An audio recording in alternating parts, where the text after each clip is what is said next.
Untuk pemberitahuan, selepas pembelajaran sijil khusus, saya dapat peluang untuk bekerja sebagai seorang technician di sebuah syarikat swasta di mana saya sedang bekerja sekarang, dan dengan gaji yang bersesuaian mengikut kelayakan saya. Terima kasih.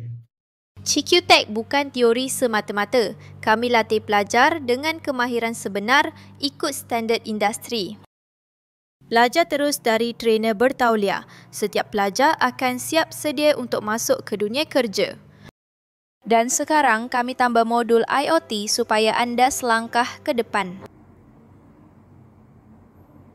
CQTech bukan sekadar belajar, ia laluan ke masa depan yang terjamin. Tempat terhad. Daftar sekarang untuk intake akan datang.